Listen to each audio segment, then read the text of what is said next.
Assalamualaikum warahmatullahi wabarakatuh. Di sini kami dari kelompok 6 akan membacakan materi mengenai spread spektrum yang beranggotakan saya sendiri, Aditya Tamba, dan saya Emma Fandi. Berikutnya ada latar belakang yang akan langsung dibacakan oleh rekan saya, Emma Fandi. Baik. Dilatar belakangi oleh kebutuhan akan sistem komunikasi yang kebal terhadap masalah interferensi dan penyadapan, maka dikembangkan sistem komunikasi spektrum tersebar atau spread spektrum pada pertengahan tahun 1950. Sistem ini dapat menjamin kerahasiaan informasi yang dikirim dan dapat beroperasi pada tingkat SN atau signal to noise ratio yang rendah atau tahan terhadap derau yang besar. Cara menyebar spektrum antara lain: satu, yaitu runtun langsung atau direct sequence spread spectrum atau DSSS. Yang kedua, lompatan frekuensi atau frequency hopping spread spectrum atau FHSS. Yang ketiga, lompatan waktu atau time hopping spread spectrum atau FHSS. Dan yang keempat, gabungan atau hybrid spread spectrum. Keunggulannya yaitu teknik spreading yang banyak dipilih para produsen dalam desain produk adalah direct sequence spread spectrum. Sistem ini dipilih karena adanya kemudahan dalam mengacak data yang akan di-spreading. Teknik modulasi yang biasa digunakan pada DSSS adalah BPSK atau QPSK. BPSK adalah salah satu teknik modulasi sinyal dengan konversi sinyal digital 0 atau 1 menjadi suatu simbol berupa sinyal kontinu yang mempunyai dua fase yang berbeda. Pada modulasi quadruple phase keying atau QPSK, sebuah sinyal membawa sinusoidal dibawa fasenya dengan menjaga tetap konstan amplitudo dan frekuensinya. Selain jenis modulasi, hal lain yang mempengaruhi hasil kinerja dari DSSS adalah keadaan BER dan kode yang digunakan. Semua hal ini akan daluan teman komunikasi tanpa kabel yang sedemikian cepat mengakibatkan dibutuhkannya suatu proses pentransmisian data yang aman dan memberikan kemudahan kepada user. Selain masalah kecepatan dan kapasitas, teknologi telekomunikasi juga menghadapi masalah interferensi dan penyadapan. Kedua masalah ini berkaitan dengan privasi dan keamanan pelanggan pengguna layanan telekomunikasi. Yang pertama yaitu teknik modulasi spread spectrum. Di sini ada definisi modulasi. Modulasi adalah proses di mana parameter gelombang pembawa diubah sesuai dengan sinyal pemodulasinya. Modulasi ada dua macam, yaitu modulasi sinyal analog dan modulasi sinyal digital. Contoh modulasi sinyal analog yang sering kita jumpai adalah frequency modulation atau FM atau amplitude modulation atau AM. Sementara modulasi sinyal digital yang sering digunakan adalah amplitude shift keying atau ASK, phase shift keying atau PSK, frequency shift keying atau FSK, dan audio frequency shift keying atau AFSK. Definisi spread spectrum. Spread spectrum adalah sebuah metode komunikasi di mana semua sinyal komunikasi disebar di seluruh spektrum frekuensi yang tersedia. Pada awalnya dikembangkan untuk kepentingan militer dan intelijen. Ide dasarnya adalah untuk menyebarkan sinyal informasi melalui bandwidth yang lebih luas untuk mencegah dilakukannya pencegatan informasi dan gangguan lainnya. Istilah spread spectrum digunakan karena pada sistem ini sinyal yang ditransmisikan memiliki bandwidth yang jauh lebih lebar dari bandwidth sinyal informasi yang mencapai ribuan kali. Proses penebaran bandwidth sinyal informasi ini disebut spreading. Spread spectrum jenis pertama yang dikembangkan dikenal dengan nama frequency hopping atau lompatan frekuensi. Versi yang terbaru adalah direct sequence spread spectrum. Kegunaannya, kedua teknik ini dipergunakan dalam berbagai produk jaringan nirkabel. Selain itu juga untuk berbagai aplikasi lainnya seperti telepon nirkabel atau cordless telepon. Sebuah sistem spread spectrum harus memenuhi kriteria sebagai berikut. Yang pertama, sinyal yang dikirimkan menduduki bandwidth yang jauh lebih besar daripada bandwidth minimum yang diperlukan untuk mengirimkan sinyal informasi. Pada pengirim terjadi proses spreading yang menyebarkan sinyal informasi dengan bantuan sinyal kode yang bersifat independen terhadap informasi. Yang ketiga, pada penerima terjadi proses spreading yang melibatkan korelasi antara sinyal yang diterima dan replika sinyal kode yang dibangkitkan sendiri oleh suatu generator lokal. Pendapat ahli, dalam komunikasi spektrum semakin lebar bandwidth akan semakin tahan terhadap jamming dan akan semakin terjamin tingkat kerahasiaan. Di samping itu akan semakin banyak kanal yang bisa dipakai, seperti yang diterangkan oleh Shannon, salah seorang ahli statistik telekomunikasi. Dalam ilmu komunikasi dinyatakan bahwa kapasitas kanal akan sebanding dengan bandwidth transmisi dan logaritmik dari Sn. Jadi agar sistem komunikasi dapat bekerja dengan kapasitas kanal yang tetap pada level daya noise yang tinggi atau Sn yang rendah, dapat dilakukan dengan jalan memperbesar bandwidth transmisi W. Di samping itu, Shannon juga mengemukakan bahwa sebuah kanal dapat mentransmisikan informasi dengan probabilitas salah yang kecil. Apabila terhadap informasi tersebut dilakukan pemakaian yang tepat dan memberikan informasi yang tidak melebihi kapasitas kanal, meskipun kanal tersebut memuat interferensi acak. Yang kedua, konsep modulasi split spectrum. Di sini ada diagram sistem split spectrum dari input data ke channel encoder, lalu ke modulator, ke channel, ke demulator dan channel encoder, lalu ke output data. Dari split kode, yaitu di sini pseudo noise generator, yang ini terus sama juga pseudo noise generator. Diagram sistem split spectrum. Ya, yang tadi gambar di atas menyajikan gambaran tentang karakteristik kunci beberapa sistem spektrum penyebaran. Input dimasukkan ke dalam suatu channel encoder yang menghasilkan sebuah sinyal dengan bandwidth seperti sempit relatif di seputar beberapa frekuensi pusat. Sinyal ini kemudian dimodulasikan menggunakan deretan digit-digit tidak peraturan yang disebut pseudo random sequence. Efek dari modulasi ini adalah untuk meningkatkan secara signifikan bandwidth yang menyebarkan spektrum sinyal yang ditransmisikan.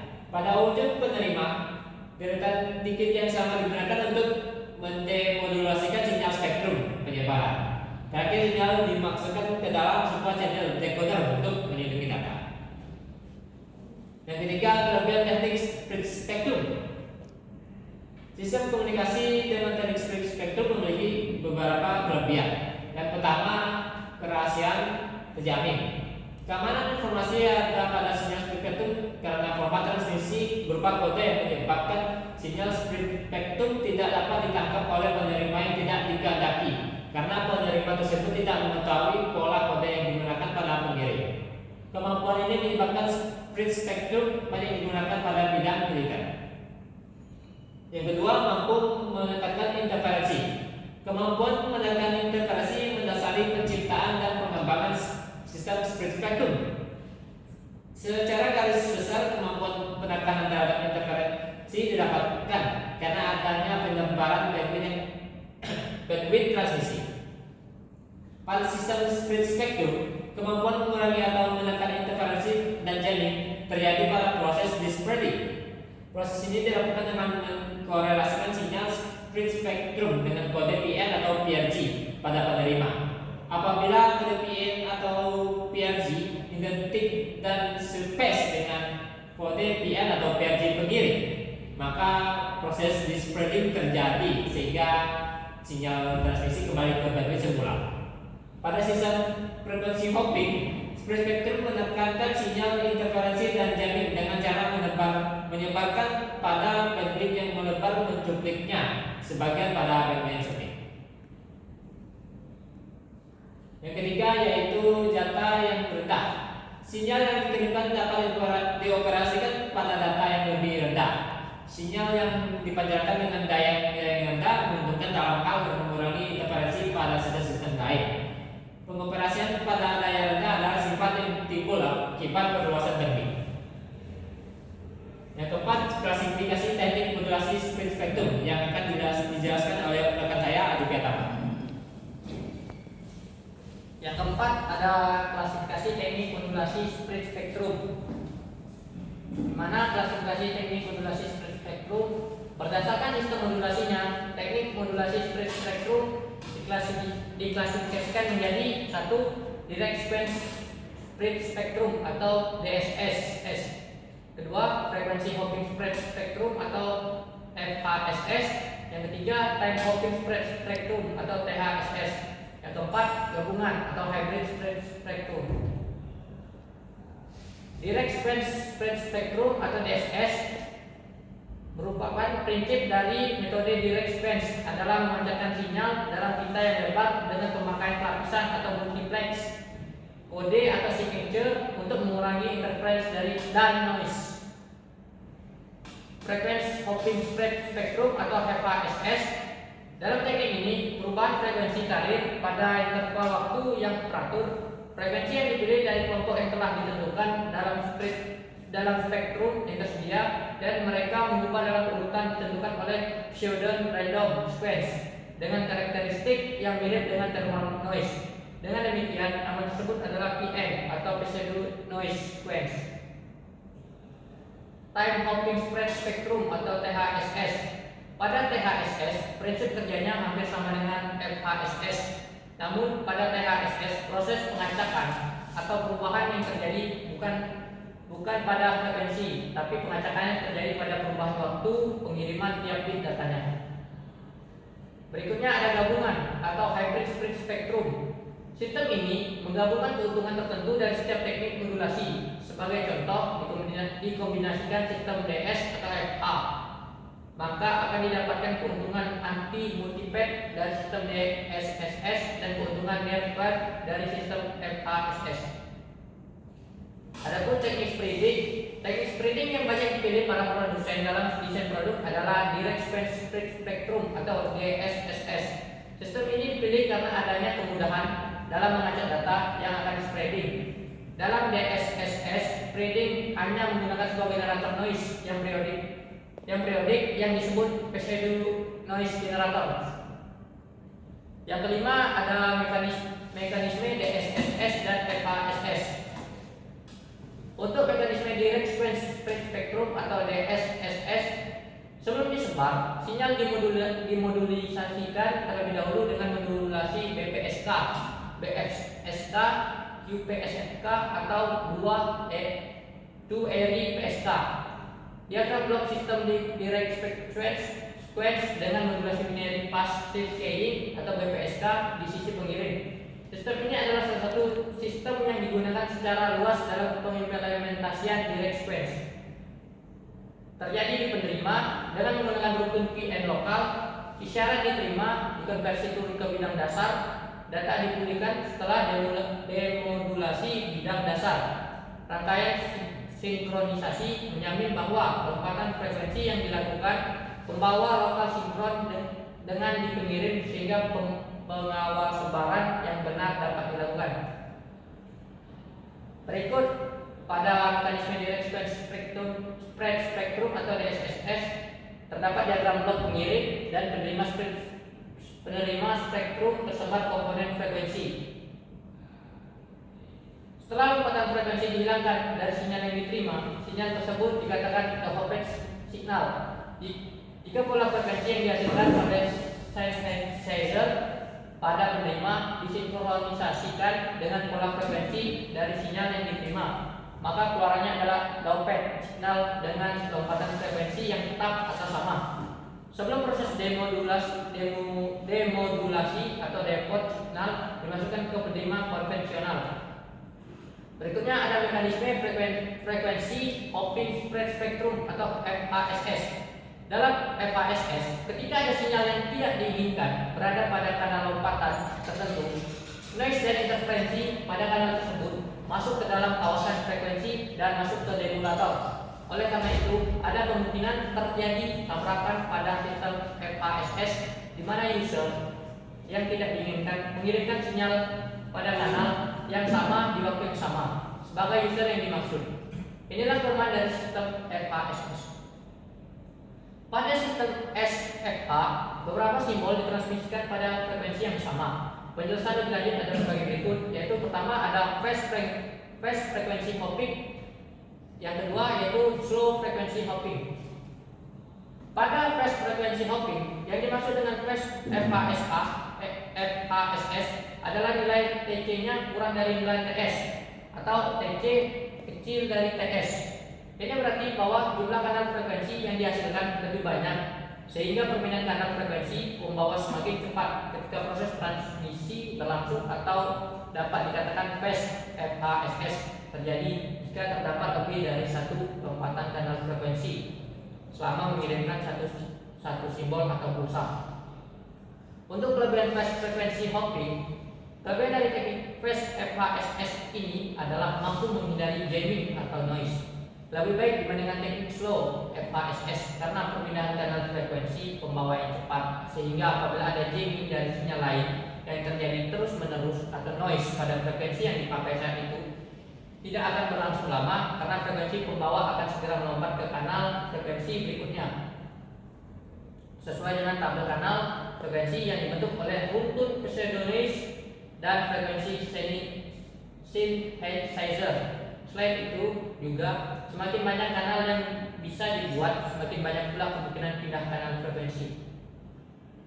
Berikut ada pada gambar 3 yaitu teknik fast FHSS dengan menggunakan MFSK. Berikutnya ada slow frequency hopping. Teknik slow FHSS terjadi jika satu atau lebih simbol atau pulsa dikirimkan pada interval waktu dengan lompatan frekuensi. Secara matematis, slow FHSS sebagai berikut, yaitu TC besar dari TS, di mana TC adalah waktu perubahan kanal frekuensi pembawa dan TS adalah waktu tiap sinyal elemen yang dikirimkan.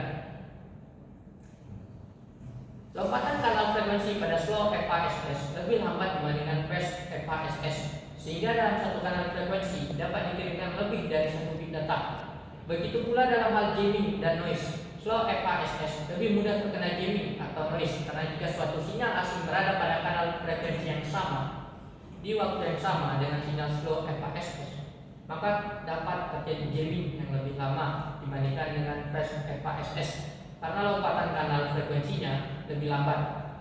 Walaupun ada interferensi atau jamming dari sinyal lain, tetapi karena hanya mempengaruhi sedikit pada sinyal spektrum tersebar, maka interferensi tersebut dapat dihilangkan dengan noise filtering tanpa banyak kehilangan. Berikutnya bagian ke-6 ada aplikasi split spectrum. Pada aplikasi split spectrum, yang pertama dapat diaplikasikan pada komunikasi nirkabel dengan menyediakan konektivitas yang lebih andal dan aman. Yang kedua, pada sistem GPS dengan menggunakan untuk penyebaran sinyal satelit dan pada penerbangan dan keamanan militer dengan mengurangi kemungkinan sinyal terganggu dan disadap. Berikutnya pun ada kesimpulan. Split spectrum adalah teknik modifikasi sinyal yang digunakan untuk menyebarkan sinyal komunikasi melalui spektrum frekuensi yang lebih luas dari yang diperlukan untuk transmisi data, sehingga meningkatkan ketahanan terhadap interferensi dan penyadapan. Konsep dasar dari teknik ini adalah dengan menyebarkan sinyal ke berbagai frekuensi atau waktu, menjadikannya lebih sulit untuk dideteksi atau diganggu. Teknik modulasi split spectrum terdiri dari dua metode, yaitu direct split spectrum atau DSSS dan frequency hopping split spectrum atau FHSS. DSSS menggunakan kode pseudo random untuk mengalihkan sinyal asli dan memperluasnya di seluruh spektrum frekuensi, sedangkan FHSS memindahkan frekuensi sinyal secara teratur di seluruh spektrum untuk mengurangi interferensi. Sekian penjabaran dari materi split spectrum dari kelompok kami. Kami ucapkan terima kasih. Apabila ada kesalahan kata, Kami mohon maaf dan kami ucapkan wassalamualaikum warahmatullahi wabarakatuh.